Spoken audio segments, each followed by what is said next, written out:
Hi, I'm Tim. Welcome to Watchbox, and thanks for logging on. If you love this watch, email me, tmosso@thewatchbox.com. It's in the description below. Your purchase and pricing email question line for buying this or any watch you see on any Watchbox platform. Email me directly for pricing. Email tmosso@thewatchbox.com. Today, we're discussing a watch launched in 2014 for what was nominally the 250th anniversary of the brand founded by John Arnold. This is the Arnold Son Dead Second True Beat, or DSTB. The watch is 43.5 millimeters in diameter in red gold. It's 13.2 millimeters thick and 49.4 millimeters from lug tip to lug tip, with a 22 millimeter spacing between the lugs. We'll throw the watch on my wrist, which is 16 centimeters in circumference, and you can see that the relatively short and tightly curved Arnold Son lug profile, which is almost universal across their cases. It allows this watch to wear well. So even if your wrist is as small as, I'm going to say probably 15 centimeters circumference, you're going to wear this well.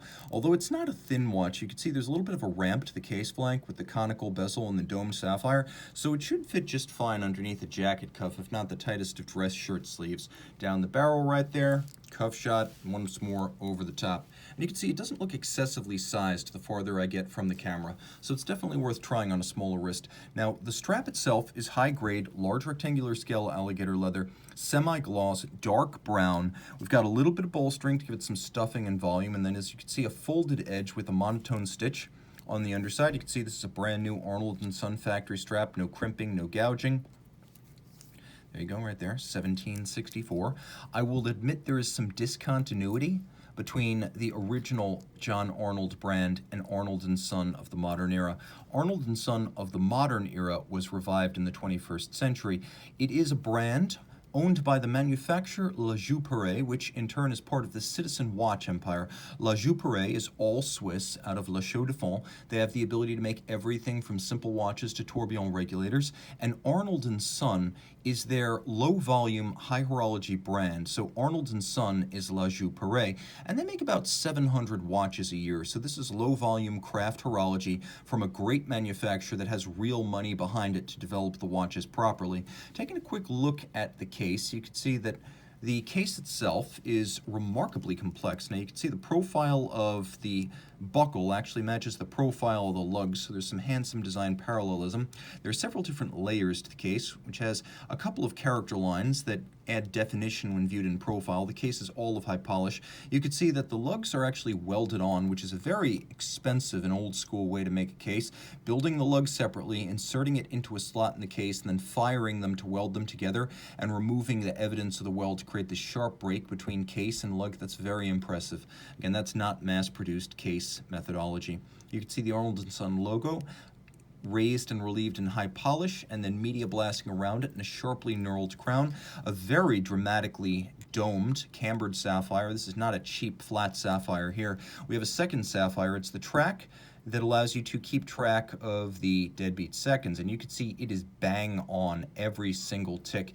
It is a deadbeat, or a dead second true beat, I should say, with a separate anchor, and because Arnold and his sons were known for making marine chronometers, we have that little nautical reference in the anchor counterweight to the escapement, and you'll see that that itself is beautifully finished, as it's a combination of beautiful mirrored beveling and satination. Just that little part is artisanally finished. So while it may seem whimsical, Arnold & Son is dead serious about nailing the details, which is why you have this lovely white lacquered dial with blued hands, black polished screws holding a bezel of rose gold, and then we have gilded bridges for the train leading to the dead second. You can see there are lovely little grasshopper-like springs associated with this mechanism. It's incredibly fine and incredibly precise. This is an unforgiving type of mechanism for a watchmaker to adjust. You need real veterancy before you can touch something like this.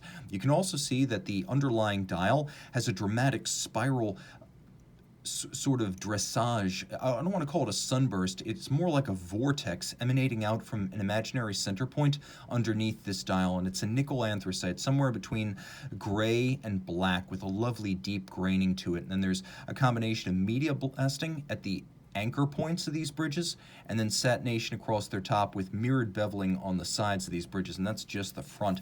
Turn it over.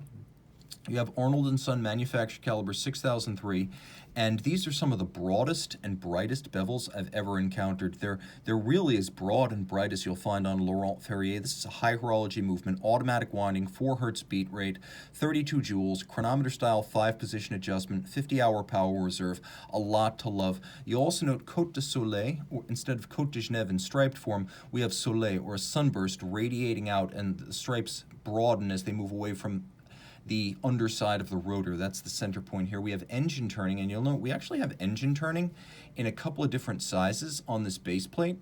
And then we have a combination of black polished and blued screws. So the screws that are blue are fired blue. And you can see there's black polish on the screw at center as well as the rotor center cap. And then the not the core, but the actual rotating toothed edge of the crown wheel, that's also black polished. You can see there's a sunburst on the crown wheel core, and then there's double solarization on the ratchet wheel, which is deeply impressive.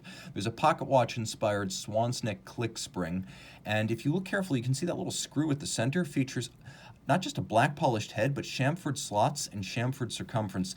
The level of finish, even on the individual screws, is truly impressive stuff. And again, those bevels are just a mile wide, rounded, finished by hand, and very impressive. Everything about this watch is very impressive. Just about the only refinement it doesn't have is some sort of stop seconds mechanism, but this is a dress watch after all. Reach out to Team Mosso at thewatchbox.com for purchase and pricing details. I should also mention this watch is a limited edition. It was 1 out of 50, and it has 3 ATM water resistance, which means splash and rain exposure only.